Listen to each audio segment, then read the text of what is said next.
법전협에서 선정한 민법 표준판례 830선 표준판례 3번 해설입니다. 민법의 법원, 관습법의 효력 3. 자, 법원이란 말이 나왔죠? 이 법원이 코르트가 아니라 source of law라고 했습니다. 이게 한자로는 법자는 다 아실 거고 근원원입니다. 근원원, 근본, 근원, 원천 할 때 근원원. 그 법의 인식 근거라고도 하죠. 법의 존재 형식이라고도 합니다. 이게 조금 철학적인 얘기인데요. 그 법원이란 게 source of law라는 게 어떤 법이 존재하고 또 그 법이 어떤 내용을 갖고 있는가 하는 문제입니다. 그래서 법의 인식 근거 또는 법의 존재 형식이라고 하는 거예요. 그 민법 1조가 정하고 있습니다. 법률 규정, 관습법, 조리 순서라고 했어요. 복습 의미에서 한번 찾아볼게요. 영어로 써도 이렇게 되네요. 방금 처음 알았습니다. 민법 1조 다시 한번 찾아볼게요. 저번에 봤던 그 1조 맞는데요. 이게 왜 안 되는지 모르겠네. 영어로 써서 그런 건가요? 한글로 한번 써보겠습니다. 그 민사에 관해서 법률의 규정이 없으면 관습법에 의하고 관습법이 없으면 조리에 의한다 이렇게 써 있을 겁니다. 민법 1조가. 이게 만약에 안 나오면 다시 찍어야 돼요. 참 마음이 아프겠죠?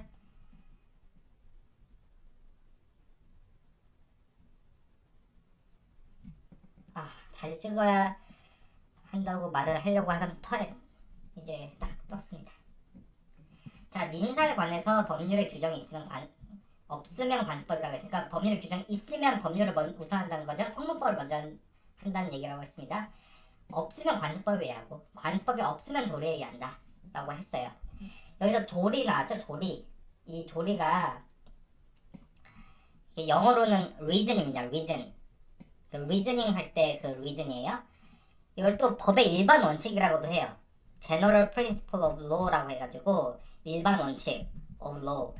근데 이 조리, 그 reason에 관해서 나중에 얘기할 때가 있을 거예요. 일단은 관습법 그리고 그 전에 성문법 여기에 대해서만 먼저 얘기를 하겠습니다. 그 복습 의미에서 법원, source of law는 법의 인식 근거 또는 법의 존재 형식이라고 말씀드렸죠. 조리는 법의 일반 원칙입니다. 이게 아직 100% 그냥 와닿진 않을 텐데요. 어떻게 보면 넓은 의미에서는 용어의 문제이기도 하니까 정의의 문제이기도 하니까 그냥 기억해 두세요. 법원, 법의 인식 근거, 법의 존재 형식, 조리, 법의 일반 원칙. 일단 이렇게 용어가 그렇다라고 해두면 나중에 반드시 덧볼 날이 있을 겁니다. 이번에 본 판결은 자 대법원 2015.7.21. 선고 2000이다 1178 전화할지 판결입니다. 2002년에 민사 상고심으로 접수된 사건 중 117번째 사건이고 대법원이 2005년에 그 전원합의체로 심리 판결을 선고했음을 알 수 있습니다. 다 말씀드렸죠? 자, 쟁점. 종중 구성원의 자격을 성령 남자로만 제한하는 관습법의 효력 여부.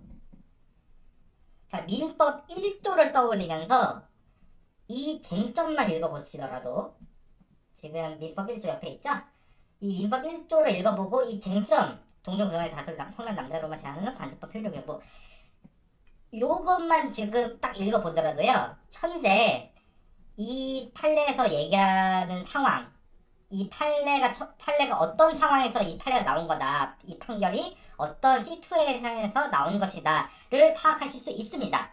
민법 1조를 보시고 이 쟁점을 정확히 이해하시면요. 자, 종중 구성원의 자격이 성년 남자로만으로 제한하는 그 민법 조항이 있다 없다? 성년 남자만으로 제한되는지에 관한 민법 조항이 있다 없다? 없기 때문에 관습법이 문제되는 것이겠죠? 그쵸? 그렇게 예상을 할 수 있다는 겁니다. 이렇게 예상을 할 수 있으면요, 판례를 좀 더 쉽고 빠르고 정확하게 이해할 수 있고요. 그러면 암기도 당연히 더 잘 되고 공부 시간을 줄일 수 있다. 여러 번 강조해서 말씀드렸습니다. 기초 개념이랑 기초 원리 같은 건 시간이 충분해서 하는 게 아니고 시간이 모자라기 때문에, 시간이 부족하기 때문에 하는 것이죠. 그렇죠? 일단 관습법이란 용어가 나왔는데 또 나왔죠. 관습이란 거듭된 사회의 관행이다. 관습이 세 가지 요건을 갖추면 관습법이 인정된다. 즉 관습법화된다 라고 말씀드렸습니다. 복습하면 세 가지 요건은: 첫째, 관습의 존재; 둘째, 법적 확신; 셋째, 헌법 질서에 반하지 않을 것이라고도 말씀드렸어요. 자, 이 사건에서 언급된 종중이 있어요. 이 실제 사건에서 그 언급된 종중이 있는데, 이게 용인 이씨 삼행공파 종회라는 종중입니다. 그 용인 이씨 시조가 거기 그 용인 이씨 시조 중에 이제 길본의 18세 손 말손이라는 그런 사람이 있는데, 이 말손을 중시조로 하는 종중이에요. 이 실제 케이스에서 뭐 그런 건 당연히 그 시험에서는 모르셔도 되고, 근데 어쨌든 이 종중이 피고였습니다.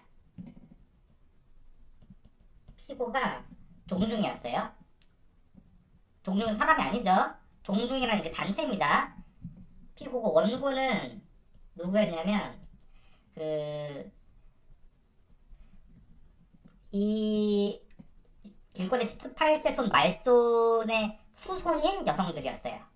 그러니까 피고는 종중이고, 그리고 원고들은 여성들인데 이 시조, 중시조로 하는 중종중인데, 이 중시조의 후손인 여성들, 그러니까 남성들이면 당연히 이 종중의 종중원들이었겠죠, 이 당시에도. 근데 여성이기 때문에 종중원, 그 종원으로 인정이 안 된다. 배척이 됐기 때문에. 그래서 그거 아니다, 우리도 이 종중의 구성원이다 라고 주장을 하면서 청구한 사건이에요. 원고를 영어로 이제 플레인티프라고 하고, 그 피고를 디펜던트라고 하거든요. 그래서 보통 우리가 나중에 그 실무에서 메모를 하시면, 변호사든 뭐 판사든 그 원고 이렇게 쓰기 힘들잖아요. 그래서 보통 피고, D 이렇게 씁니다. 어쨌든 이 사건은 어떤 사건이냐, 원고들이, 그 여성들이 피고 상대로 자신들도 종중의 회원이라는 확인을 구하는 소송을 했어요. 확인을 구하는 소송을 했습니다. 그 제목이 뭐냐면, 그 사건 명이 종회 회원 확인 청구 소송입니다. 종회는 이제 종중의 그 모임이라는 뜻이고요. 그러니까 결국 종중 회원이라는 얘기, 종원, 그 종회 회원, 그러니까 종원 확인 청구 소송입니다. 원래 민사 소송이라는 게 세 종류가 있어요. 민사 소송은 이행 소송이 있고요. 그리고 형성 소송이 있고, 그리고 확인 소송, 이렇게 세 가지로 나뉩니다. 민사 소송이란 것이. 이행 소송은 말 그대로 뭘 하라, 뭘 이행하라. 소송이에요. 예를 들어서 피고는 원고에게 5억 원을 지급하라, 피고는 원고에게 어떤 물건을 인도하라, 이런 유형입니다. 형성소송은 판결 자체로 권리관계를 변동시킨 소송이에요. 이게 무슨 말인지 어려울 수가 있어요. 어려우실 수가 있는데, 예를 들어서 말씀드릴게요. 피고랑 홍길동 사이에 체결된 A라는 매매 계약 있잖아요. A라는 매매 계약. 이 매매 계약을 취소한다. 그리고 뭐 원고와 피고는 이혼한다. 이혼. 그러니까 이런 유형입니다. 그러니까 A 계약을 취소한다. 원고와 피고는 이혼한다. 뭐 이런 거예요. 이게 판결이 확정되잖아요. 이 형성 소송을 제기해가지고 승소해가지고 판결이 확정되면, 그 판결을 받아가지고 이게 더 이상 다툴 수 없는 상태가 된 걸 판결 확정이라고 하는데요. 이렇게 판결을 받아서 그 판결이 확정되면 권리관계가 바뀌어요. 그냥 판결 자체로 바뀝니다. 이게 무슨 소리냐면 이 형성소송을 해가지고 형성 판결을 받잖아요. 그럼 당사자들이 판결을 받은 이후에 추가적인 행동을 할 필요가 없습니다. 그냥 판결 자체로 법적으로 계약이 취소돼서 효력이 없어지고요. 판결 자체로 판결의 효력 자체로 법적으로 혼인 관계가 끝나고요. 이렇게 권리 관계를 변동시킨다, 형성시킨다라는 뜻에서 형성소송이라고 합니다. 그러니까 이 점이 이행 소송이랑 달라요. 뭐 취소한다, 뭐 이혼한다 이런 식으로 그 판결 자체로서 권리관계를 변동시키는 게 형성소송이라고 했잖아요. 이게 이행소송이랑 다릅니다. 달라. 방금 쓴 건 개집약자가 아니고요. 같지 않다는 부등호입니다. 이행소송은 판결이 났다고 해가지고 5억 원 돈이 뿅 하고 나한테 넘어오는 게 아니거든요. 판결이 확정됐다고 해서 내가 갑자기 5억 원 5억 원 주인이 되는 게 아니에요. 그리고 판결이 났다고 해서 뭐 물건을 인도하라 이런 이행 청구를 해가지고 이행소송을 해가지고 판결을 받았다. 그렇다고 해서 판결을 받는 순간, 판결 확정된 순간 물건의 소유권이 뿅 하고 내 걸로 되는 게 아닙니다. 그러니까 이행소송 같은 경우는 판결에 따라서 후속 조치로 5억을 지급해야지 돈을 받을 수 있고요. 5억을 지급해야 지급한 게 되는 겁니다. 그쵸? 그리고 물건도 이제 판결에 따라서 후속 조치로 물건을 인도해야 소유권이 넘어간다거나 뭐 그렇게 되는 거예요. 그럼 판결 왜 받은 겁니까? 이행소송은 판결 왜 받아요? 이거 판결을 왜 받습니까? 판결을 받지 않으면 강제로 지급받거나 물건을 인도받을 수가 없는데요. 강제로는 인도할 수 없는데 판결을 받으면 확정 판결을 받으면 강제집행 절차라고 해가지고 국가의 힘을 빌려가지고 강제로 이행을 받을 수 있게 됩니다. 근데 이거는 구체적인 그 의미는 이 부분은 이제 강제집행법을 나중에 배우셔야지 정확히 이해할 수 있는데요. 그 집행법을 알기 위해서 좀 넘어야 될 사람들이 있어요. 그래가지고 지금 단계에서는 이행소송은 확정 판결을 받더라도 실제 만족을 받으려면 후속 절차가 필요하다 이 정도로 생각해도 좋습니다. 지금 단계에서는 이행소송이랑 형성소송을 말씀드렸는데 하나 더 있어요. 확인소송. 말 그대로 확인을 구한 소송이에요. 예를 들어서 원고가 종중의 회원이라는 확인을 구하는 소송, 바로 이 판례 사안이죠. 뭐 또 예를 들면 원고가 피고에게 갚을 돈은 더 이상 존재하지 않는다 라는 확인을 구한 소송도 있습니다. 이걸 채무 부존재 확인 소송이라고 하는데 역시 대표적인 확인 소송이에요. 뭐를 이제 확인한다. 이행소송은 이행하라. 형성소송은 뭐 한다. 그러니까 취소한다, 이혼한다 이런 식으로 형성하는 거고, 확인소송은 뭐뭐임을 확인한다. 이렇게 이걸 구하는 소송이라고 해요. 정리를 하면 이행소송은 법원이 피고에게 어떤 걸 이행하라라고 명령하는 그걸 원고가 청구하는 소송이고요. 형성소송은 법원의 판결로 권리관계를 변화시키려고 청구하는 소송이고요. 확인소송은 법원 보고 어떤 권리관계를 확인해달라라고 청구하는 소송입니다. 그래서 이행소송은 판결 주문이 먼저 말씀드렸죠. 판결 주문이 피고는 뭐뭘 이행하라, 즉 하라가 되고요. 형성소송은 판결 주문이 뭐뭐를 뭐뭐 한다, 예를 들어 취소한다, 이혼한다, 즉 한다가 되고요. 확인소송은 판결 주문이 뭐뭐임을 확인한다가 됩니다. 그리고 당연히 소송은 이행소송, 형성소송, 확인소송이고 거기에 따라서 선고되는 판결이 이행판결, 형성판결, 확인판결이 되는 거예요. 이렇게 세 가지로 나누는 이유가 있어요. 세 가지로 나누는 이유는 이게 유형마다 승소하기 위한 요건도 조금씩 다르고 이 판결이 났을 때의 효과, 판결의 효과, 이행 판결의 효과, 형성 판결의 효과, 확인 판결의 효과가 조금씩 다 달라요. 그래가지고 예를 들어서 아까 말씀드린 거 형성소송은 판결이 확정된 자체로 소유권이 바뀐다거나 하는데 이행소송은 그렇지 않죠? 이렇게 유형마다 요건과 효과가 다르기 때문에 구별합니다. 구별할 필요가 없으면 구별하지 않는다. 이게 법학 연구의 기본입니다. 잘 기억해 두셔야 돼요. 법학이란 이 학문 자체가 어떤 분쟁에 대한 해결, 솔루션의 기준을 제시하는 게 목표이기 때문에 절대로 문제가 되지 않는 걸 고민하지 않습니다.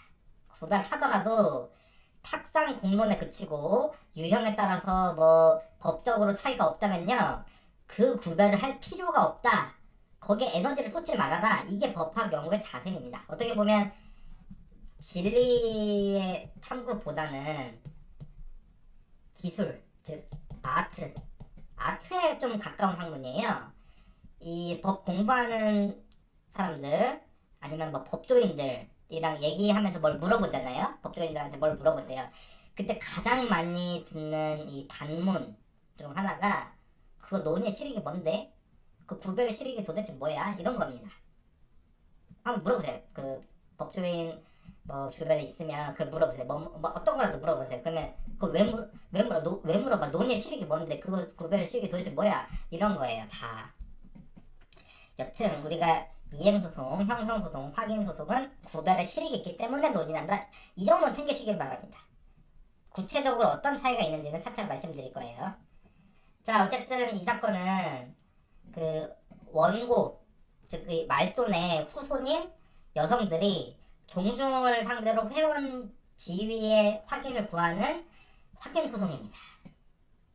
여기서 원고, 플레인티프가 여성인 거는 여성인 사람이죠. 휴먼이 되는 건 문제가 없어요. 사람은 소송의 당사자가 될 수 있기 때문이죠. 사건 내용을 떠나서 뭘 청구하는 사건인지를 떠나서 일반적으로 소송에서 당사자, 민사소송 얘기하는 거예요. 일반적으로 민사소송에서 당사자로 될 수 있다라는 것을 당사자 능력이라고 부릅니다. 당사자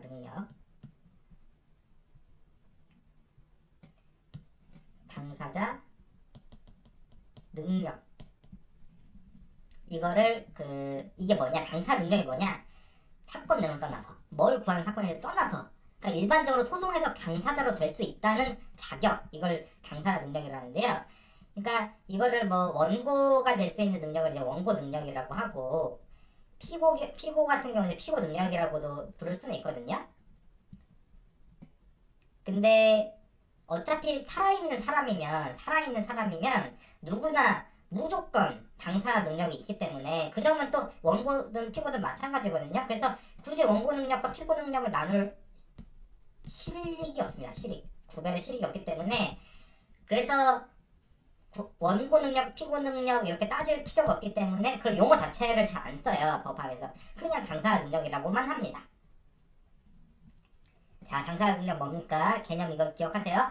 사건 내용을 떠나서 뭘 청구하는 사건을 떠나서 그냥 일반적으로 민사소송에서 당사자로 될 수 있다는 그런 능력, 자격을 당사 능력에 부른다고 해요. 자, 학교 건물, 빌딩, 학교 건물. 자, 당사 능력 없고요. 개구리, 올챙이, 메뚜기, 개구리입니다. 개구리라는 개구리입니다. 개구리 당사 능력 없습니다. 타노스 당사 능력 없습니다.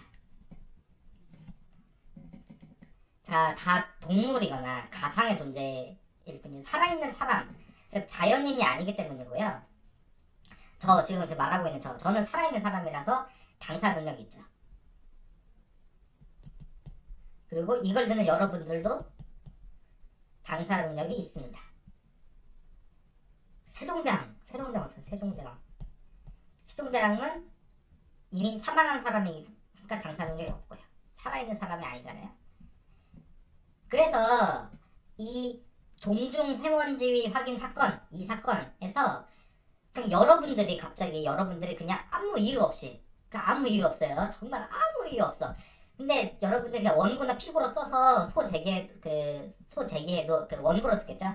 여러분이 원고로 하고 피고는 누구나 아무나 해가지고 소제기해도, 그리고 제가 원고나 피고로 그 소장에 써 있어도 그렇게 해서 소가 제기돼도 모두 살아있는 사람이 이상 당연히 그냥 장사 능력이 있습니다.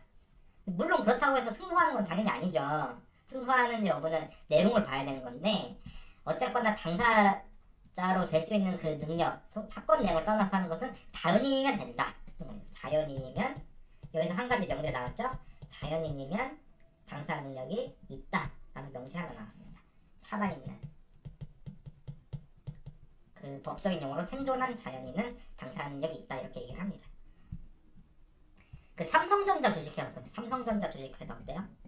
삼성전자, 삼성 주식회사, 뭐 학교법인, 뭐뭐 학당, 뭐뭐 학숙 이렇게 학교 법인들이 있죠.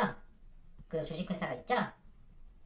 어떻습니까? 아니면 재단법인, 아니면 뭐 무슨 공익법인, 공익법인 무슨 재단, 뭐 이런 식으로 자 주식회사, 학교법인, 재단법인, 공익법인. 자, 학교법인, 재단법인, 공익법인 모두 이제 넓은 의미에서 다 재단법인인데요. 어쨌든 이런 것도 어떻습니까? 어떨 것 같아요? 자, 이것도 역시 현존하는 법인인 이상 모두 당사 능력이 있습니다. 현존하는 법인인 이상 다 당사 능력 있어요. 삼전 주식회사 당사 능력 있고요. 그리고 학교법인 뭐뭐뭐뭐 다 당사 능력 있고 재단법인 뭐뭐 당사 능력 있고 공익법인 뭐뭐 당사 능력 있습니다.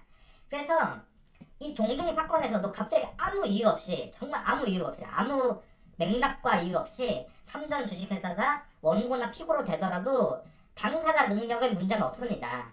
왜? 법인 현존하는 현재 존재하는 법인은 당사 능력이 있으니까. 자 정리하면 당사자 능력이란 소송의 내용과 관계없이 일반적으로 민사소송의 당사자가 될 수 있는 능력을 뜻한다. 자연인과 법인은 당사자 능력이 있다. 여기까지 이해가 충분히 되셨을 겁니다. 바보가 아닌 이상은 다 이해가 되셨을 거예요. 근데 문제는 종중입니다. 종중의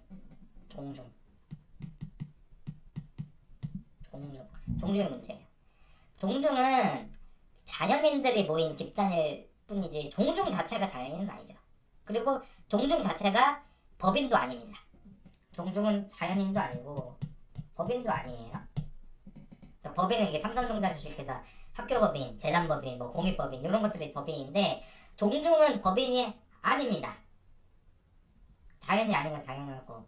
자, 법인이 아닌 거 어떻게 할 수 있어요? 법인으로 됐는지 법인이 아닌지 이거 딱 한 가지만 확인하면 됩니다. 딱 한 가지만 확인하면 돼요. 뭘까요? 바로 법인 등기부. 법인 등기부 이거 하나만 확인을 하면 이 종중이 법인인지 아닌지 확인할 수 있어요. 그 말씀드렸죠. 법원 콜트 산하에 그 등기소가 있어요. 등기소. 그러니까 법원에서 관리한다는 생각하시면 돼요. 쉽게 말해서 그 레지스트리 오피스 등기소가 있는데 이 등기소에서 이 등기부 같은 걸 등기부를 관리한다고 말씀드렸죠.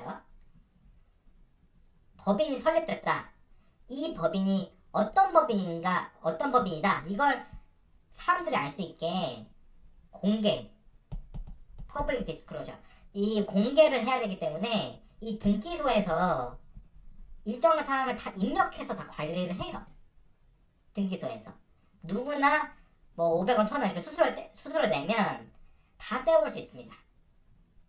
그 인터넷에서 뭐 물론 이것저것 막 보안 프로그램을 설치하느라 좀 불편하긴 한데요. 어쨌든 떼볼 수 있습니다. 그래서 누구나 그냥 떼볼 수가 있어요. 등기부 확인해가지고 법인 등기를 맞췄냐 안 맞췄냐 이것만 가지고 확인하면 이게 법인 등기가 됐냐 그 법인인지 아닌지가 확인된다고요.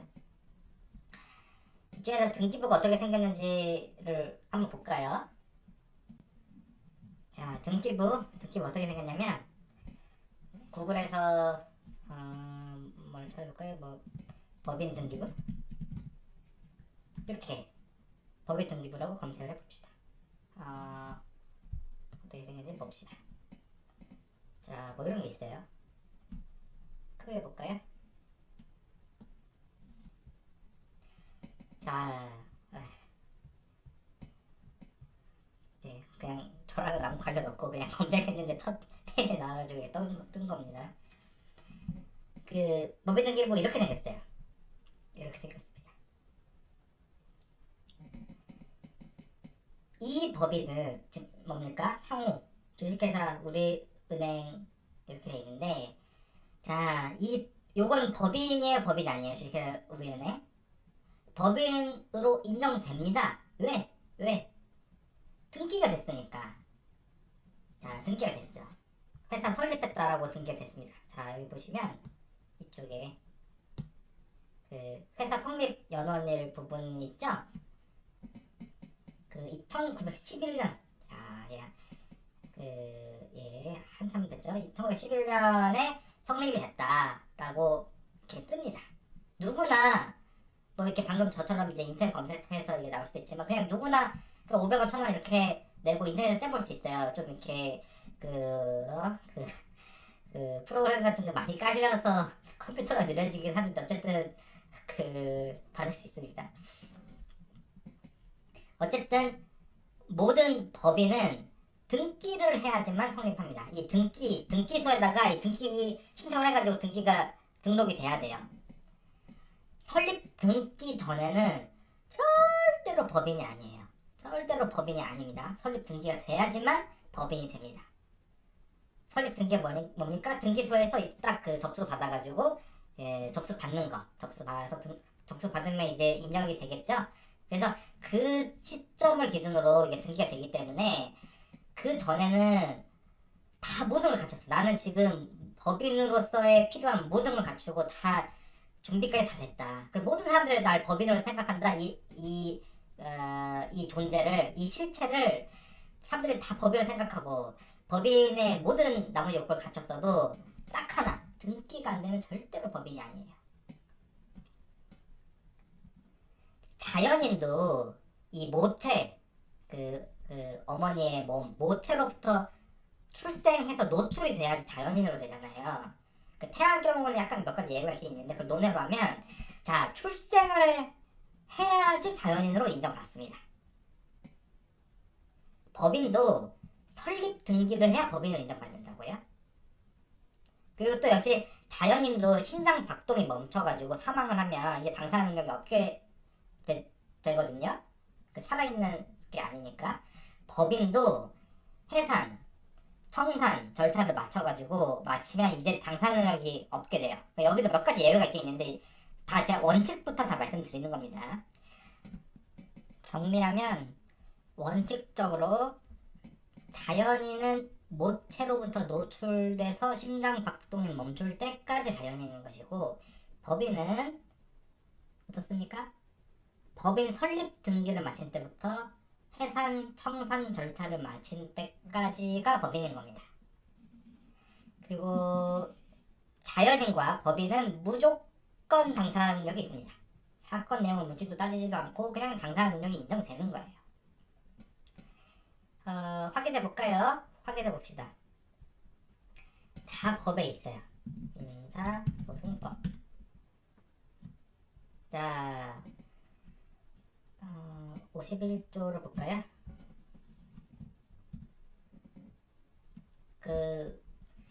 이런 거 좋은 숫자를 당연히 알면 좋지만, 암기를 하면 좋지만, 그걸 막 암기하고 계실 필요는 없습니다. 대략 뭐 민사소송법에 대략 몇 조까지 있는데 그 중에서 몇 조부터 몇 조까지는 대충 뭐에 관한 규정이다. 그리고 민법이 뭐 1000 몇 조까지 있는데 그 중에서 몇 조부터 몇 조까지 어느 쪽을 보면 되는가. 한마디로 그 대략적인 위치, 노우가 아니라 노우웨어, 노하우보다 중요한 게 노우웨어예요. 그 법조인들은 이제 그것을 이해하시면 충분합니다. 보시면 민사소송법이 쭉 있다가 51조부터 당사자 시작하죠. 그래서 쭉 당사자에 관한 조항들이 있다. 이런 것들을 위치 정도만 기억을 해주시고, 이걸 뭐 암기할 필요 전혀 없어요. 법전을 자주 보시면 위치를 다 기억하실 수 있습니다. 민소법 51조. 자, 소송 능력, 소송 무능력, 이런 거는 일단 무시하시고요. 이런 건 지금 다 말씀드리면 다 늙습니다. 늙어. 이거 얘기 듣다가 늙어요. 그러니까 이거 무시하시고 일단은 차근차근 단계로 갑시다. 자, 당사자 능력만 봅시다. 당사자 능력은 이 법에 특별한 규정이 없으면 민법 그 밖의 법률에 따른다. 기본적으로 민법에 따른다는 얘기예요. 자, 이게 또 무슨 소리냐면 이게 당사 능력은 민법에 따른다고 돼 있는데 그러면 민법에서 어떻게 돼 있냐?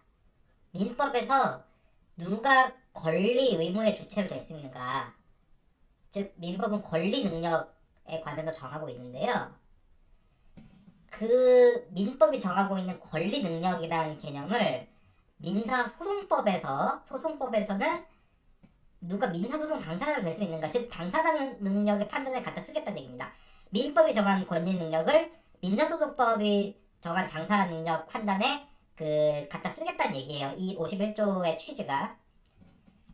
한마디로 민법상 권리 능력이 있냐 없냐 가지고 민사소송법상 당사자 능력이 있냐 없냐 판단을 하겠다는 겁니다. 원칙적으로. 자, 민법을 볼까요?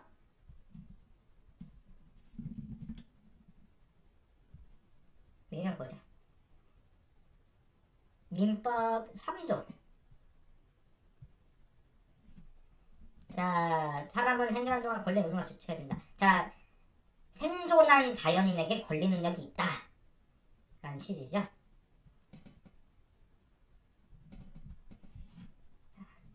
생존한 자연인에게 권리 능력이 있다. 권리 의무의 주체가 된다고 했으니까 그러면 이제 당사 능력이 있는 겁니다. 당사 능력이 아까 말씀드렸죠? 자, 민법 33조 가봅시다. 법인은 그 주된 사무의 설립 등기를 함으로써 성립한다 돼 있죠? 자, 34조. 법인의 권리 능력. 법인은 권리 의무 주체라는 겁니다.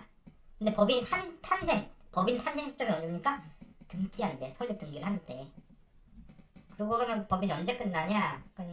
조문 80, 쭉 법인에 관한 규정이 있다가 이제 뒷부분에 이제 법인의 소멸이 있는 거예요. 별이 탄생했다가 별이 소멸하죠. 그것처럼 법인도 탄생했다가 소멸한다. 우리 인간도 모체에서로부터 노출됨으로써 탄생해가지고 그 심장의 박동이 멈춤으로써 사망하죠. 이게 심장 박동을 기준하는 거는 제가 뭐 뇌사의 개념이 이런 거 몰라서가 아니라 민법이 그 심장 박동을 기준으로 하고 있다고 우리가 해석을 그렇게 하기 때문입니다. 거기에 대해서는 나중에 또 얘기할 날이 있을 거예요. 어쨌든 법인이 소멸에 대한 게 이제 80 몇 조 언저리에 있다라는 취지입니다. 그러니까 현존하는 법인에게 권리 능력이 있고 당사 능력이 있다는 얘기입니다.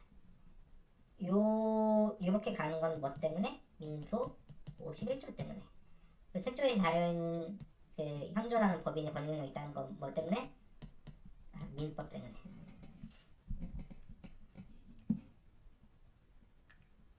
자, 법인이 해산 절차를 거쳐가지고 청산을 완료하면요, 이제 원칙적으로 권리 능력이 없게 돼요. 그러니까 법인은 계속 강조합니다. 설립 등기시부터 해산 청산을 마칠 때까지, 청산 종결할 때까지, 이때까지 권리 능력이 있고 이 기간 동안에 당사 능력이 있다는 얘기고요. 자연인은 모체에서 노출한 출생 시부터 사망 시까지 심장의 박동이 멈출 때까지 권리 능력이 있고 그 동안에 당사 능력이 있다는 겁니다. 원칙적으로 민소법 51조는 권리 능력 유무로 당사 능력 유무를 판단한다. 이 점을 확실히 기억해 두세요. 여기서 항상 제가 단서를 달죠. 원칙적으로. 자, 그럼 다시 돌아와서 종중 어떻게 할까? 종중 어떻게 할 거야? 종중 이거 어떻게 할 거야? 종중을 뭐 법인 등기를 신청해가지고 뭐 재단법인 같은 걸로 굳이 만들려면 뭐 굳이 그렇게 하려면 여러 가지 요건을 갖춰가지고 뭐 종중을 법인화 할 수도 있겠지만, 자, 실제로는 그렇게 잘 안 하고요. 한마디로 종중은 법인 등기 안 합니다.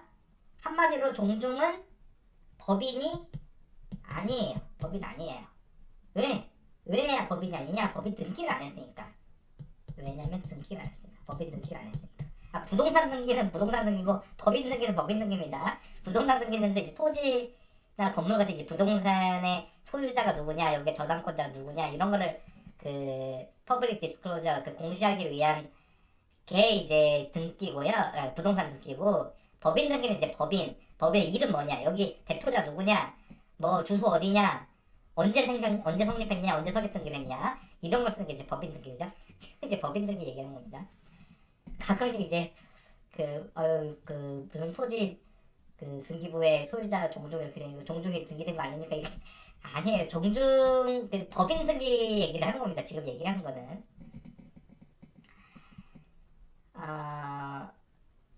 어쨌거나 종중은 법인이 아니에요. 그 자연인도 아니죠. 종중이 자연인 아니죠. 휴먼 아닙니다. 휴먼 아니에요. 자, 종중 구성원이 뭐 예를 들면 평이상 A, B, C 세 명으로 구성된 종중 이렇게 하면 소박하게 종중이 있는데, 자, 원고 1 A, 원고 2 B, 원고 3 C 이렇게 원고를 3명으로 해가지고 뭐 이거 공동소송으로 그 원고 이제 한 명 피고 한 명 이렇게 1대1이 가장 그 기본형이지만, 우리가 스타크래프트도 1대1만 하는 게 아니라 3대3 뭐 3대1 이렇게도 하긴 하잖아요. 배신 게임 해가지고 하긴 하죠. 자, 어쨌든 자, 소송도 3대1로 할 수 있는 거예요. 3대3도 가능하고 1대1도 가능합니다. 다 가능합니다. 자, 공동소송을 할 수도 있어요. 원고 3명 해가지고 자연인 3명, 자연인이죠. 자연인 3명 해가지고 공동소송하면, 그러니까 자연인으로서 당사 능력이 인정될 수 있죠. 원고가 자연인이니까 피고로 될 때도 마찬가지고요. 근데 그게 아니라 원고 용인 이씨 사면 공파 종회 소장의 원고 용인 이씨 사면 공파 종회 이렇게 원고를 써서 내면, 이 원고가 자연인도 아니고 그 자연인이 아니고 이 단체 원고 종중이랑 이 단체 자체가 원고로 지금 파악되기 때문에 이 종중이 당사 능력이 있는지 검토를 해야 되는 겁니다. 공동소송을 하면 문제가 없어요. 공동소송 원고 1, 원고 2, 원고 3에서 여러 명의 원고 이렇게 하면 가능한데, 종중 자체를 원고를 하는 경우는 이제 당사 능력이 문제된다고요. 이게 왜 생기냐? 종중이 권리 능력이 없기 때문에 생기는 문제라고요. 왜? 민소법 51조 아까 본 거는 권리 능력 있으면 당사 능력 있다고, 그 당사 능력, 소송상 당사 능력은 이제 민법에 따른다. 민법이 정한 권리 능력에 따른다는 취지예요. 민법에 따른다는 얘기가. 근데 민법에서는 자연인과 법인이 그 권리 능력이 있다고 하는데, 법인을 탄생하려면 설립 등기를 해야 되는데 종중 등기를 안 한다 이거예요. 종중 설립 법인화를 안 한다고요. 종중이. 그러니까 당사 능력이 문제된다는 이 시츄에이션이 그렇습니다.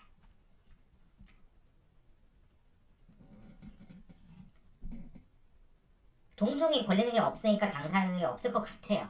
왜? 민소법 51조 보면 민법이 정한 대로 하기 때문에. 근데 민법에서는 종중 권리 능력이 없거든요. 종중은 권리 능력이 없습니다. 왜? 법인이 아니니까, 자연인도 아니니까. 그러니까 당사 능력이 없다라고 이렇게 단정을 할 수가 있어요. 종중은 당사 능력이 없다라고 단정 우리가 할 수 있습니다. 근데 결론적으로 말씀드려가지고 아니에요. 당사 능력이 있습니다. 왜냐면 당사 능력이 없다고 안 된다 이렇게 해버리면 부당할 수가 있어요. 예를 들어서 이 종중 같은 단체 분쟁 사건 하나 하려면 원고가 막 몇천 명 이렇게 돼가지고 소장이 원고 1, 2, 3, 4 원고 이름 쓰다가 소장이 원고 이름 막 다 쓰다가 이제 도대체 뭘 하려는 청구인지 보려고 하는데 페이지를 아무리 넘겨도 원고 1, 원고 990몇, 원고 막 2000몇 이렇게 소장 엄청 두꺼운데 내용은 별거 없는 이런 상황이 될 수 있으니까, 판결문도 마찬가지죠. 판결문도 이제 맨 앞에 1쪽에 이제 원고, 피고 이렇게 다 특정을 해서 표시를 하거든요. 근데 판결문이 엄청 두꺼워. 그래서 엄청나게 대단한 판결을 썼나 보다 딱 까보니까 이제 앞에 형식적 기재사항이라고 하거든요. 형식 기재사항이 엄청 원고 막 쓰다가 이제 끝나. 그거 이상하잖아요. 그러니까 한마디로, 그리고 법정에서 이제 이번 사건 뭐 며칠 11시 30분 사건 당사자 호명하겠습니다. 앞으로 나오세요. 원고 1, 원고 2, 원고 3, 원고사 이렇게 그 당사자들 출석 확인해야 되거든요. 법적으로 그 출석 확인 안 하면 그 절차권 침해가 될 수 있습니다. 원고 부르다가 세월이 다 갈 수 있단 말이에요. 그러니까 이상하잖아요. 그러니까 너 불편해 한마디로. 종중 같은 그 단체 분쟁 그 교회에 이제 교회 신자들이 다 나와가지고 원고1, 원고2, 원고3, 원고3 하면 엄청나게 큰 교회 같은 경우는 이게 불가능한 거죠. 원고가 몇 천명 이렇게 하면 불편하고 현실적이지 않다는 겁니다. 현실적이지 않은 때가 생긴다는 얘기예요. 그러니까 이론대로만 하면 너무 불편해. 그래서 여러분이 민사소송법을 만드는 사람이라고 생각해요. 여러분이 법을 만드는 사람이라고 생각해요. 법을 만든 사람들이 어떻게 생각했냐면, 자, 실제로는 법인 요건을 다 갖췄다면, 실질적으로 법인 요건을 다 갖췄다면, 법인 설립 등기만 안 된다고 해가지고 설립 등기만 안 했다고 해서 당사자 능력이 그냥 없다고 하지 말자. 이 경우는 그냥 당사자 능력을 인정해 주자. 이런 생각을 하고 그렇게 법을 만듭니다. 실제로. 자, 실제로는 법인 요건을 갖췄는데 형식적으로는 법인 설립 등기만 못한 것, 그걸 뭐라고 부르냐면, 그걸 뭐라고 불러요? 여러분이 다 들어봤을 수 있는 말인데, 자, 실질적으로 다 갖췄는데 형식적으로 법인 요건을 못 갖췄다. 즉 법인 설립 등기만 빼고 다 했다. 이거를 우리가 법인 아닌 사단 또는 법인 아닌 재단 이렇게 부릅니다. 이거를 이제 법인 아닌 사단, 비법인 사단, 법인 아닌 재단, 비법인 재단이라고도 불러요. 그러니까 우리가 법인 아닌 사단, 즉 비법인 사단을 다른 말로 또 뭐라고 하냐면요, 권리 능력 없는 사단이라고도 불러요. 그 권리 능력 없는 재단이라고도 부르고요. 그러니까 비법인 사단이 권리 능력 없는 사단이고 비법인 재단이 권리 능력 없는 재단이에요. 이 두 개 똑같은 말입니다.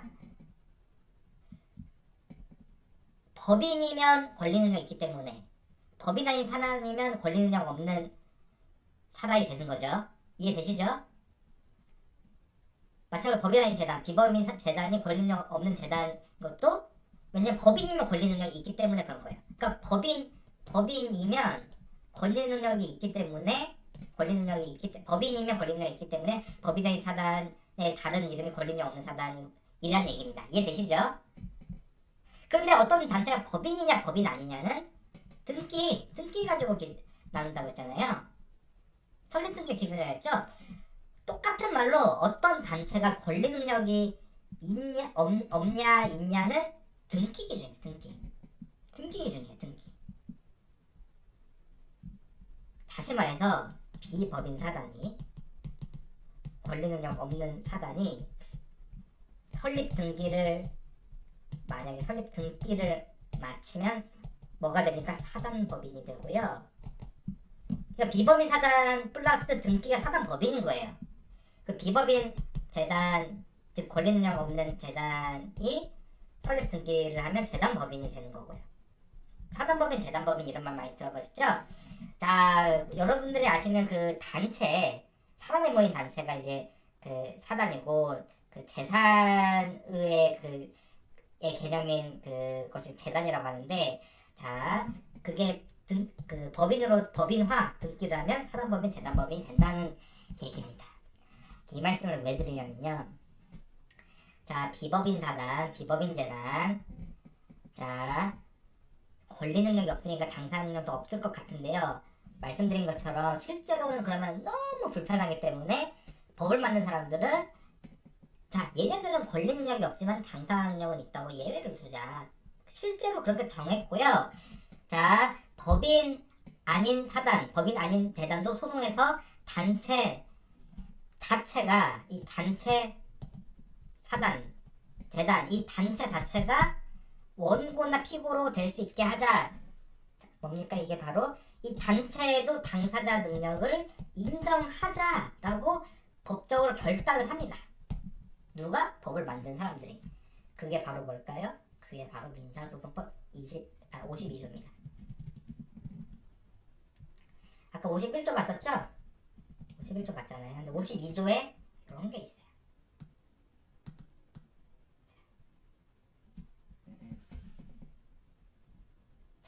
52조의 특칙이 있습니다. 자, 보시면 51조에서 이 말이 있죠? 이 법에 특별한 규정이 없어요.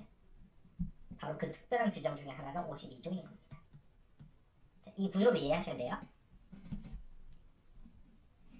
민소법 51조를 다시 보시면 당사 능력은 민법에 따른다. 즉 민법이 정한 권리 능력에 따른다라고 그래서 이제 법인이나 자연인, 생존하는 법인, 현존하는 회사, 법인, 생존하는 자연인, 현존하는 법인이 당사 능력이 있다라고 51조가 정했는데 이 법에 특별한 규정이 없으면 그렇다는 거니까 특별한 규정이 있으면 권리 능력이 없더라도 당사 능력이 있는 예외를 들 수 있다는 거잖아요. 그쵸? 그래서 그 구조를 이해하시는 겁니다. 요약하면 자 여기서 명제 하나 또 나옵니다. 여러분들이 다 이제 법리로 기억하셔야 될 거예요. 그 수학 공식 외우듯이 x는 마이너스 뭐 2a분의 뭐 있잖아요. 2차 방정식에 그거 도출하듯이 자 우리가 이해해야 될 명제들이 이해 및 암기해야 될 명제들이 몇 가지 있는 거예요. 공식이 있다는 얘기입니다. 자 권리의무 주체면 당사 능력 있다. 그럼 권리 능력이 없으면 당사 능력이 없다. 자 이 명제는 true고요. 이 명제는 false입니다. 그렇죠? 그럼 이 명제 대우 명제 당사 능력이 없으면 그거는 권리 능력이 없는 놈이다 라는 것도 다 참이겠죠? 그렇죠? 이해되시나요? 당연히 이해되시죠? 그러니까 말하자면 권리 능력에 있는 존재랑 당사 능력 있는 존재는 이 관계란 얘기예요. 권리 능력이 있으면 당사 능력이 있지만 당사 능력이 있다고 해서 무조건 권리 능력이 있는 건 아니다. 그 예외 반례들이 뭐냐? 바로 비법인 사단, 비법인 재단이 가장 대표적이다. 그 근거는 어디냐? 민소법 52조에 있다. 그 권리 능력이 있으면 당사 능력이 있다는 그 원칙은 어디냐? 민소법 51조에 있다. 근데 민소법 51조가 특별한 규정이 없으면이란 예외를 두고 있어서 이 벤 다이그램의 그러니까 여집합에 해당되는 것들의 존재를 예정을 하고 있다. 그게 바로 51조에 있는 특별한 규정이 없으면이라는 유보다. 이해되시죠? 이런 거 외우는 거 아니에요. 외우는 거 아니라 이해를 하는 겁니다.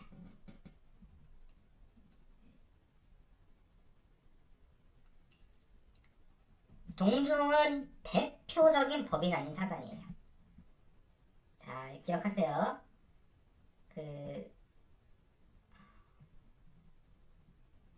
이게 아니겠죠? 이거는 메뉴를 제가 늘린 것 같아. 빼와라. 페이지를 늘려고 하고 있습니다. 그러면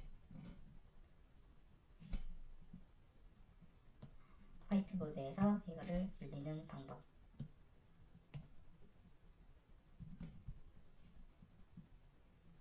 왠지 여기에 있을 것 같은데. 그렇죠. 인서트 블랭크. 자,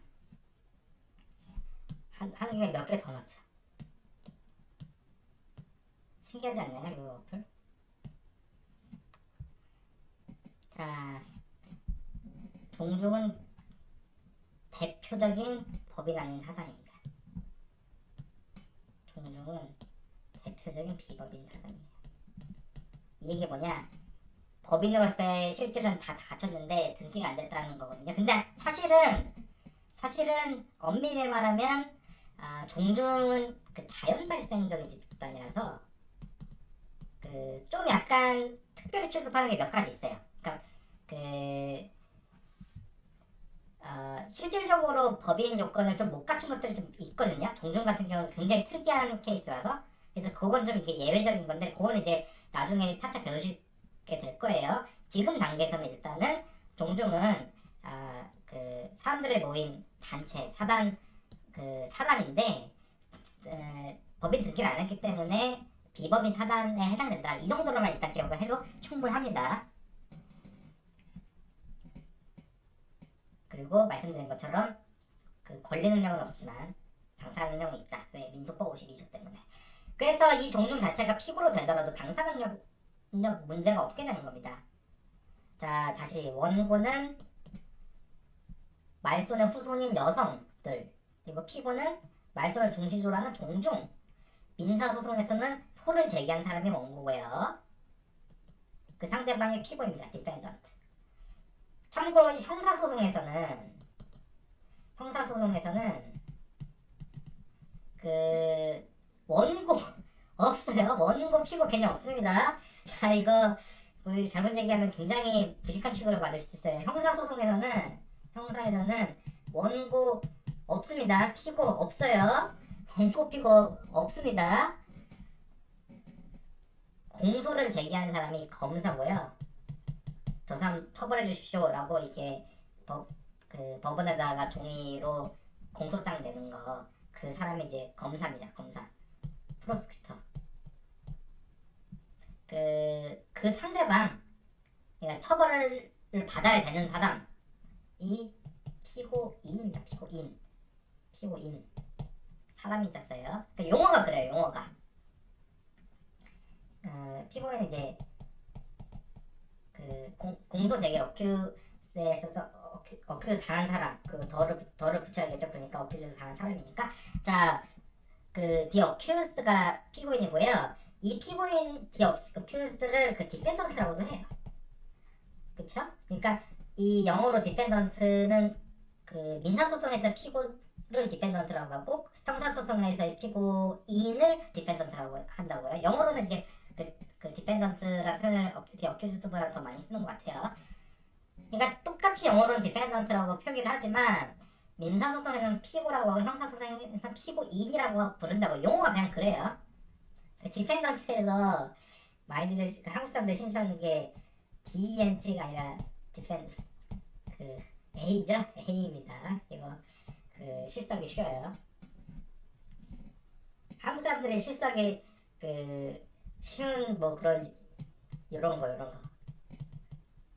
왠지 E를 써야 될 것 같은데 A가 들어가죠. 그렇죠? 이거 굉장히 권위 있는 민사소송법 교과서에 또 오타 나 있는 걸 제가 옛날에 본 적이 있어요. 지금 바뀌었을지는 모르겠는데 우리가 모두 다 보는 그 소위 교수죠. 가장 권위 있는 민사소송법 교재에서도 영어 오타가 있었던 걸 제가 봤었습니다. 자, 이 판결로 다시 돌아오면, 자, 전합판결이죠. 전합판결. 현실적으로 대법원에 사건이 너무 많아서 할 수 있는 것들은 다 소부 재판을 하는데 그걸 못하는 경우가 몇 가지 있다고 했죠. 어떤 경우입니까? 기억하세요?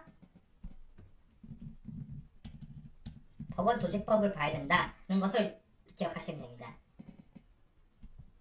법원 조직법에 있더라 라는 거. 자, 이거죠. 읽어보세요. 자, 1항. 의견이 일치한 경우에 소부 재판이 되니까 전화별로 할 수밖에 없는 것은 뭡니까? 소부에서 만장 일치가 안 되는 경우. 그리고 1항 1호.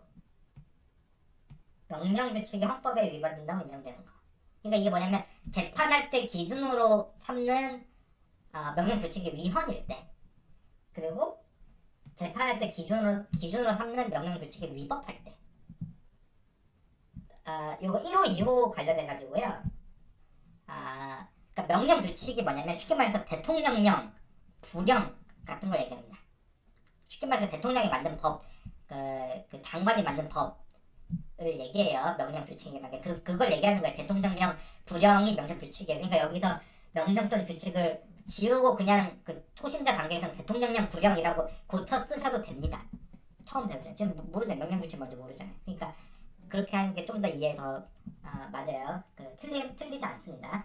자, 재판할 때 기준으로 삼는 명령규칙, 그러니까 대통령령, 부령, 재판할 때 기준으로 삼는 명령이나 규칙이 위헌일 때 또는 위법할 때를 지금 쓰고 있는데, 자, 여기에 궁금한 점이 하나 떠올라야 돼요. 지금 요런 상황에서는 대법원 전원합의체에서만 해야 된다는 거잖아요. 근데 재판할 때 기준으로 삼는 법률이 그 법률이 위헌일 때, 재판할 때 기준으로 삼는 법률 위헌일 때는 왜 여기 없습니까?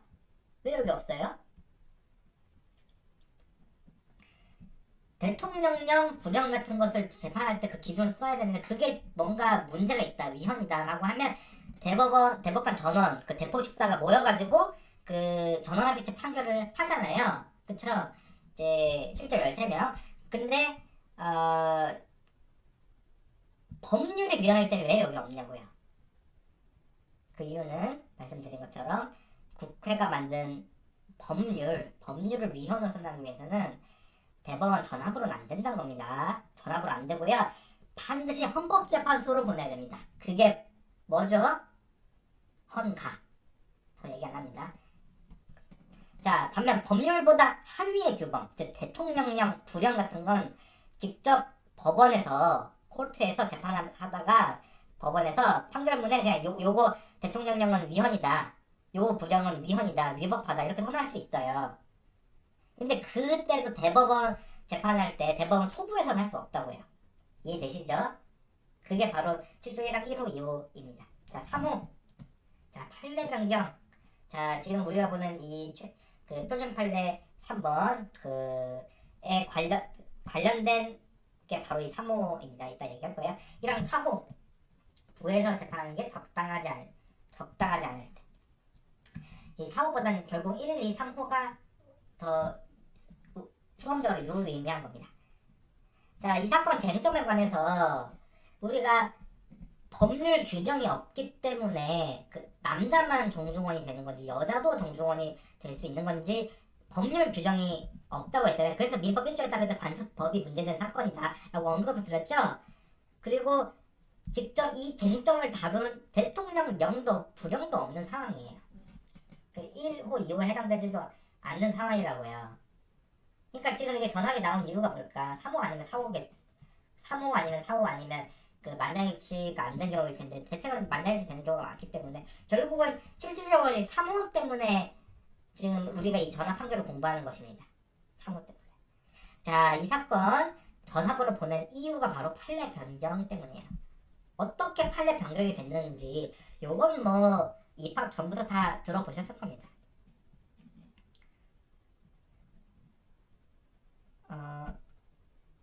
종전 대법원 판결, 그러니까 변경되기 전에 대법원 판결을 한번 볼게요.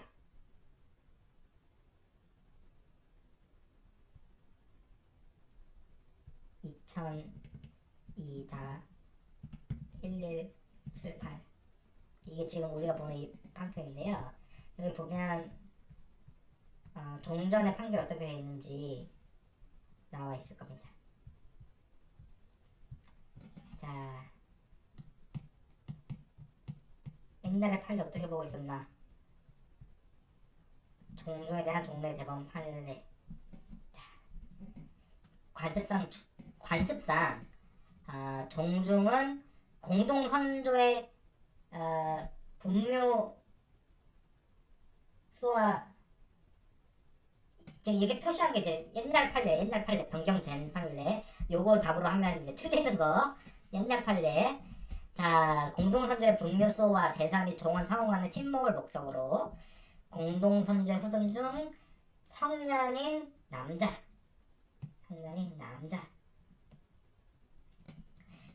종원으로 하여 구성되는 종족의 자연적 집단으로서 혈족이 아닌 자나 여성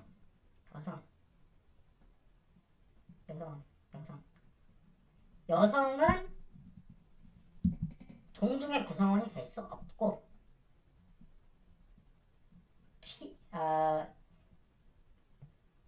여기 있었네.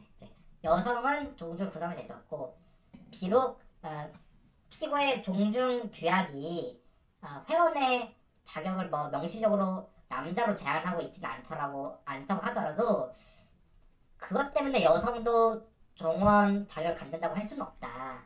그러니까 그 종중이 원래 그렇다는 거예요. 종중이 원래 남자로만 구성됐다는 거는 그냥 관습상 그랬다는 겁니다. 그리고 그게 법적 확신까지 걷어가지고 이제 관습법이었다는 거예요.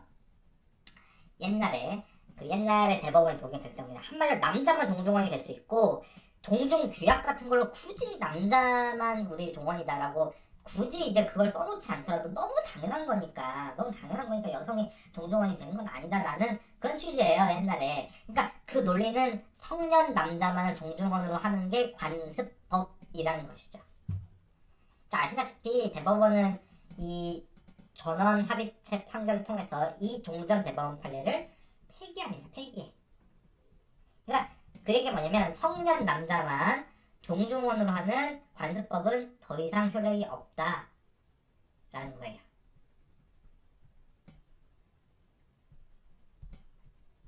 자, 종래 그 남자만 종중원이라는 이게 관습법이었거든요. 종래 관습법이 되려면 관습이 존재, 그리고 관습이 관습이 존재하고 관습이 이제 사회로부터 이제 법적 확신을 받아야 되고, 그리고 헌법을 최상의 규범으로 하는 법질서 전체에 반하지 않을 것이라는 이 세 가지 요건이 필요했는데, 옛날에는 그 세 가지 다 요건을 갖췄다고 봤어요, 대법원이. 남자만 종원이라는 거예요. 그런데 이번 대법원 판결 선고랑 동시에 이 폐기를 한 그 종전 판례를 폐기했는데, 그 얘기가 뭐냐면 이게 더 이상 효력이 없다는 거예요. 이 관습법이 더 이상 효력이 없다는 건데요. 왜 관습법이 더 이상 효력이 없다고 봤을까? 대법원이 이것 때문에 잘 보이죠? 이것 때문에 어떤 것 때문에? 바로 이거 세 번째 요건 때문에 폐기한 겁니다. 이것 때문에.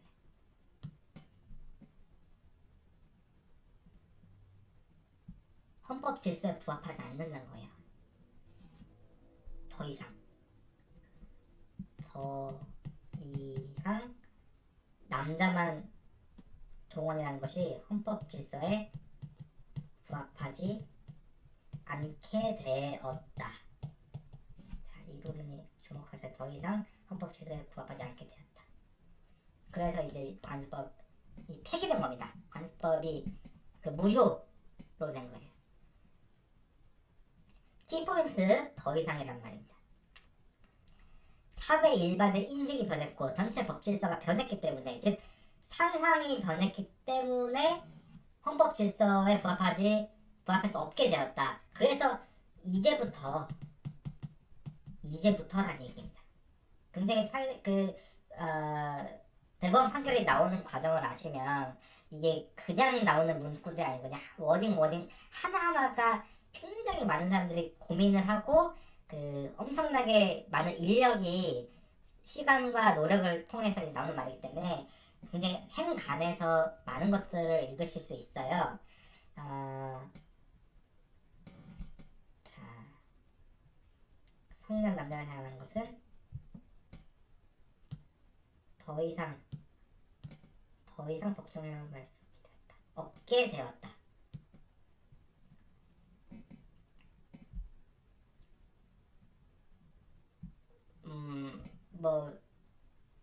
그래서 나오는 게 이 판결 선고 이후의 구성원 자격과 새롭게 성립하는 법률 관계에 대하여만 적용된다라는 겁니다. 이것 결과 보시면, 자, 이 부분이에요. 새로운 판례의 적용 규정과 이 사건, 자, 어쩌고저쩌고 해서, 자, 요즘 뭐냐면, 자, 이 판결 선고 이후에 종중한 자격과, 그러니까 장래효만 가진다는 거예요. 장래효만. 소급표가 없다는 거예요. 왜?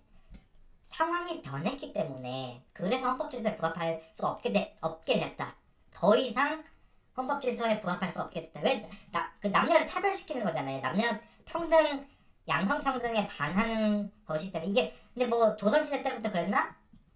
일제 강점기 때부터 그랬어요. 그거는 대법원이 그동안 인정을 하다가 이제부터 이 판결, 대법원 전원합의체 판결 선고 시점부터 이제는 더 이상 이거 유지될 수 없다라고 그렇게 얘기를 한 겁니다. 그래서 장래효라는 얘기예요.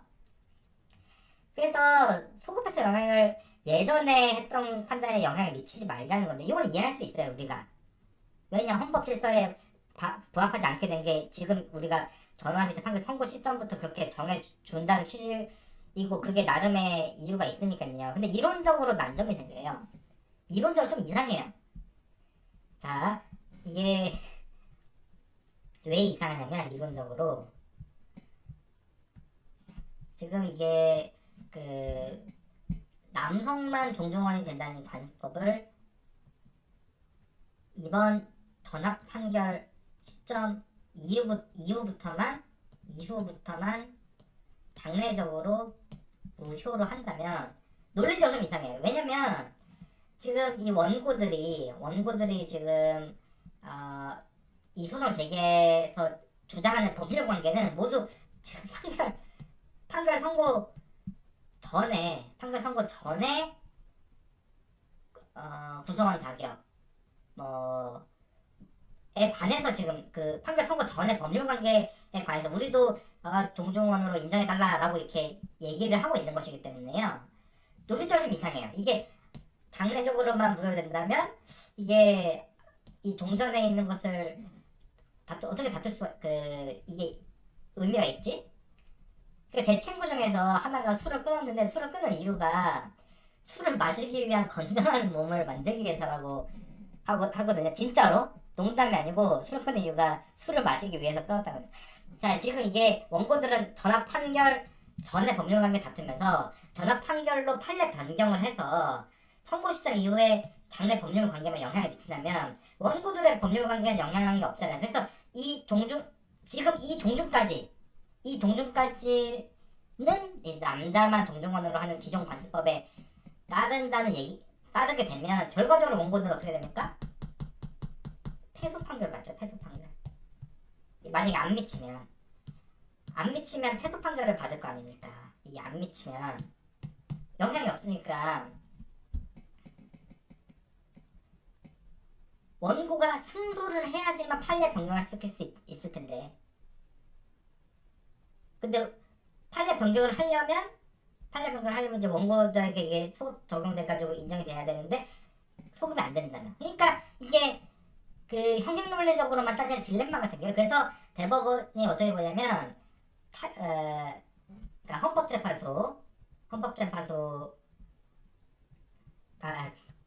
대법원 다른 거 생각하다가 지금 이 대법원이 탄력적으로 해결합니다. 탄력적으로.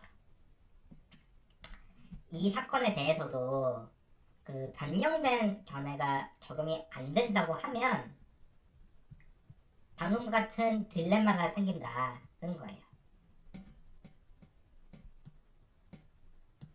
이 부분입니다. 구체적인 사건에 있어서 당사자의 권리 구제를 목적으로 한 사법작용의 본질에 어긋날 뿐만 아니라 현저히 정의에도 반하게 되므로, 자, 원고들 그러니까 이게 장례효긴 장례인데 대법원 이 입장 변화에 따른 그 관습법의 효력이 종전의 관습법의 효력이 부인되는 거, 더 이상 헌법 질서에 맞지 않기 때문에 관습법을 무효로 하는 게 장례효지만 원고들에 한해서는 그냥 소급 적용해주겠다는 겁니다. 무슨 말이냐면 소급표 없어요. 장례효인데 원고들 케이스에만 소급표를 미치게 한다는 얘기예요. 그러니까 일부 예외적인 소급표를 인정한다는 얘기입니다. 이게 그 이론적인 딜레마를 해결하는 그 일종의 스킬 또는 방법이라고 할 수 있는데요. 이런 이론은 헌법재판소 결정에서 굉장히 자주 볼 수 있어요. 헌재가 위헌 선언을 할 때, 헌재는 이제 법률에 대해서 위헌 선언을 할 수 있는 거 아시죠? 헌가사건, 헌바사건 통해서 헌재가 위헌 선언을 할 때 소급하지 않고 장례효만 미치게 하는 경우 많이 있거든요. 근데 이때 청구인들한테 소급표를 안 미치게 하면 청구인들이 패소 결정을 받을 거 아닙니까? 근데 패소 결정을 청구인의 청구를 기각해버리거나 헌가 같은 경우는 재청법원에 재청을 배척하는 결정을 내리면 결국은 장례로도 바꿀 수가 없는 그 딜레마가 생기다 보니까 헌재도 마찬가지예요. 똑같아. 청구인들에게도 너네들까지만 탄력적으로 해석해가지고 혜택을 인정하는 취지로 판결을 많이 합니다. 헌재가 기본적으로 장례효 결정을 할 때 청구인들에 대해서는 소급표를 미치게 하는 그걸 이제 결정 이유에 써놔요. 결과적으로 여성인 원고들을 포함해 전압 판결 선고 이후의 법률 관계에 여성의 동중원 자격을 인정하는 취지의 판결인데요. 자, 여기서 제가 중요한 키포인트 하나 말씀드렸었죠. 그 두 번째 키포인트 굉장히 중요하고 주의해야 할 점 말씀드릴게요. 이게 2005년에 선고됐는데요. 이 대법원 판결이 2005년에 선고됐는데, 자, 선고된 이후로 지금까지 이 판례 관련해서 여러 국가고시에서 시험 문제를 낼 때 꾸준히 내는 부분이고, 매번 내도 틀리는 사람 틀리는 대목이 한 가지 있습니다. 자, OX로 물어볼게요. 별도로 다른 종중 규약이 따로 정한 게 없다고 전제를 할게요. 어썸션을 따로 종중 규약이 정한 건 없다라는 걸 어썸션을 달 때 OX. 자, 이 판결 이전에는 관습법상 성년 남성만 동중원 자격이 있었다. OX. O죠. 당연히 말씀드렸고. 자, 이 판결 이후부터는 관습법상 성년 여성도 동중원이 된다. OX. X입니다. X. 틀린 지문입니다. 이 판결 이후부터는 관습법상 성년 여성도 동중원이 된다. X예요. 왜 X냐? 성년 여성이 이제 동중원이 되는 이유는 그렇게 관습법이 바뀌었기 때문이 아니에요. 관습법이 바뀌었기 때문에 성년 여자가 참여하는 게 아니라고요. 동전 그 선고 이후 남자만 동중원이라는 게 관습법이었다. 선고 이후에 여자도 동중원이 되는 것이 관습법이냐? 아니에요. 아까 여자도 된다고 하지 않냐? 관습법이라서가 아닙니다. 관습법이 바뀐 게 아니고요. 이 판결 선고 당시에 대법 전합제 판결 선고 당시에 여성도 동중원이 된다는 관습 자체가 형성되기 전이잖아요. 지금 순간적으로 대법원이 이때부터 이제 그 종전과는 오케이 이제 근데 이때부터 요거는 무효로 만들었는데 관습이 0초 만에 관습이 생길 수가 없는 거잖아요. 그러니까 남성만 동중원이라는 관습법이 무효라고 해서 그게 곧바로 여성도 동중원이라는 관습법이 새로 생겼다로 보는 논리로 보는 건 비약이고요. 적어도 이 전합 판결 선고 당시를 기준으로 봤을 때 여성도 동중원이라는 관습법이 생기려면 여성도 동중원이라는 사회에 거듭된 과정이 있고 국민들에게 법적 확신이 있어야 되는데 적어도 이 전합 판결에서는 이 전합 판결이 그게 갖춰졌다고 말한 적이 없습니다. 여성도 동중원이라는 관습 사회에 거듭된 관행과 국민들의 법적 확신이 있다는 얘기를 대법원이 한 적이 없어요. 이 전합발제 판결을 할 때. 그러면 왜 성년 여성도 이제 동중원이 되는가? 이 판결 이후로 왜 성년 여성도 동중원이 되는가? 자, 조리 때문입니다. 조리. reason. 관습법이 아니라 조리. 민법 1조 다시 봅니다. 민법 1조를 다시 봅시다. 민법 1조. 민사에 관해서 법률 규정이 없으면 관습법이 해야 하고 근데 관습법이 무효로 했잖아요. 그럼 관습법이 없으면 조리에 한다. 기존 관습법이 무효이고 새로운 관습법이 생기지도 않았다면 적어도 생겼다고 단정을 할 수 없는 상황이라면 조리에 따르자. 법의 일반 원칙, reason, general principle of law. 자, 판결 요지 라항에 이 내용이 있습니다. 이걸로 볼게요. 최근 찾은 판례 종회 회원 확인 라항. 이게 참고로 그 판결이든 결정이든 이 판결 요지 있잖아요. 요거는 말하자면 그 편집한 겁니다. 실제 판결문은 그 참고 조문 참조 조항 이런 것도 다 그 편집한 사람이 편집한 거고요.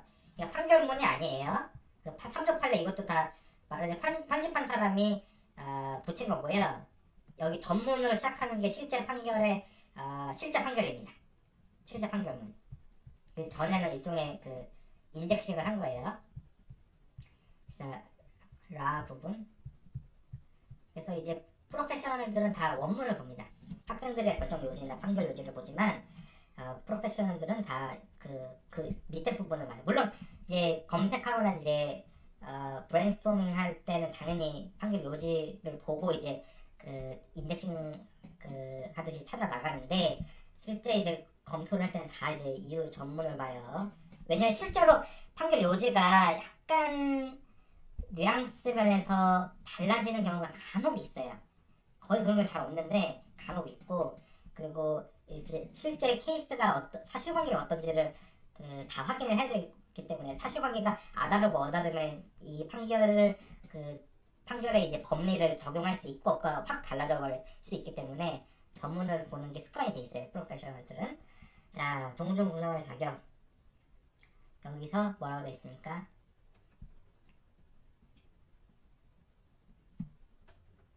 조리에 합당하다. 성별의 구별 없이 성립이 되면 당연히 구성이 된다고 보는 게 조리에 합당하다 이렇게 돼 있죠? 이게 바로 그 의미입니다. 새로운 관습법이 형성됐다고 하기 너무 시간이 짧다 이거예요. 라고 안 써있지만 그렇게 그런 이 결정 판결문을 쓰는 사람의 생각에는 그게 머릿속에 있었을 거 아닙니까? 그렇죠? 항상 국가고시에서 종중이란 공동선수의 분묘소와 재산 및 종원상황의 침묵된 목적으로 구성되는 자연 발생적인 종족 집단으로 아마 그렇듯해요. 종중의 이러한 목적의 본질을 공동선수와 성과 본을 갖지 않은 구성은 성별 구조에 성립이 되면 당연히 그 구성이 된다. 이렇게 하면 끄덕끄덕하면서 이제 질문을 보게 되는데 거기서 갑자기 된다고 보이는 것이 새로운 관습법으로 되었다라는 지문을 줍니다. 그러면 이제 많이들 함정에 빠지죠. 이 결론만 암기한 사람 다 틀리고 시험 떨어지면서 애꿎은 시험탄을 합니다. 문제가 쪼잔하다. 조리에 합당하다를 관습법으로 내었다로 살짝 바꿔놓고 틀린 질문을 내잖아요. 그러면 문제가 쪼잔하다고 해요. 근데 절대 쪼잔한 문제 아닙니다. 절대 쪼잔한 문제 아니고 새로운 관습법이 되려면 첫째 사회에 거듭된 관행이 즉 관습이 존재할 것, 둘째 법적 확실히 있을 것, 셋째 헌법 질서에 부합할 것, 이게 모두 갖춰져야 하는데 이 전압 판결을 소급표 없이 장래형만 두는 이유가 판결 선고 전까지 기존 관습법에 따르도록 한 거잖아요. 근데 선고 순간에 첫째 요건이 거듭된 관행, 그리고 둘째 요건이 국민들 사회 법적 확신과 인식의 요건을 갖췄다고 보기 힘들잖아요. 그러니까 대법원이 이 점을 명시적으로 언급하고 있지는 않지만 분석하면 이런 문제가 있기 때문에 조리를 언급한 거라고 볼 수밖에 없죠. 민법 1조를 언급하면서 관습법마저 없어서 조리에 따른다. 그리고 여성도 종언을 되는 게 조리에 합당하다라고만 간결하게 지금 판결문에서 그렇게만 써있잖아요. 간결하게 얘기할 뿐이지만 그런 배경에는 이런 문제가 있기 때문입니다. 그리고 그 점을 너는 이해하고 있느냐, 이 부분을 테스트하는 것이라서요. 절대로 쪼잔한 문제는 아닙니다. 매번 내도 맞춘 사람 맞추고 틀린 사람은 틀리는 문제입니다. 자, 오늘 판결 이제 정리의 시간이 왔죠. 정리를 하겠습니다.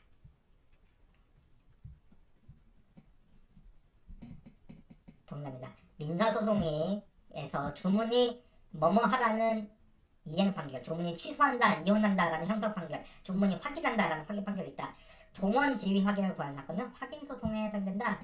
민사소송법상 당사 능력은 민법상 권리 능력에 따르는 것이 원칙이다. 따라서 생존한 자연인과 법인 설립 등기를 해서 해선 청산 절차를 마치기 전에 법인은 원칙적으로 권리 능력이 있으므로 당사자 능력도 있다.